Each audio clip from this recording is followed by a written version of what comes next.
5:46 now, and the holiday season can bring a lot of joy, but for some, it can also be a time of isolation and loneliness.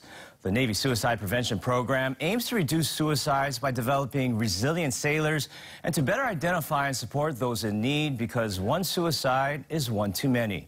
Joining us this morning is Lieutenant Robert Torreson, Commander of Navy Region Hawaii Suicide Prevention Program Manager.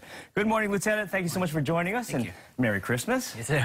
Now, first off, what can you tell us about life promotion and why it's so important? The thing about life promotion is that we want to go beyond suicide prevention and to celebrate life. So we want to develop resilient sailors, build a framework around people who are in need or are dealing with some of the stresses that we have to deal with in the military. Any examples on how you guys try and do that and approach that? We do a lot of training. We try to get people to understand that life is full of stress and there's nothing that you're going to be able to do to stop that. And so one of the big issues that we deal with suicide is there's a lot of stress that people are under that leads to isolation and to withdrawal.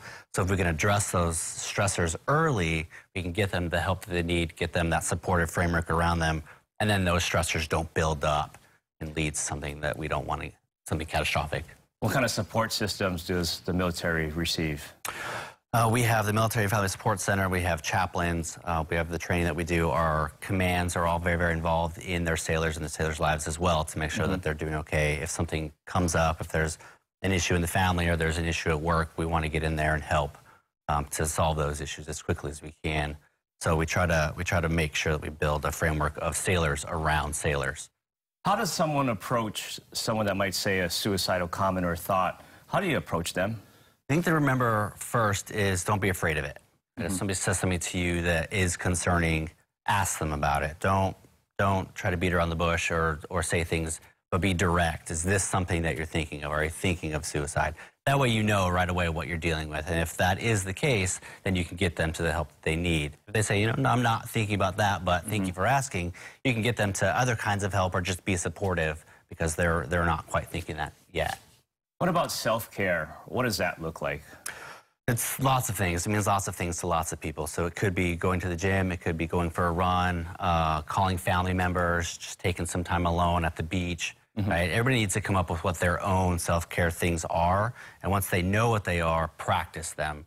A lot of people will have a self-care thing like running, and then they'll become stressed and stop doing their self-care, and then things get worse. So the thing to remember about self-care is learn what works for you and then practice that so that you get good at it. Anything you want to add to all the people watching out there?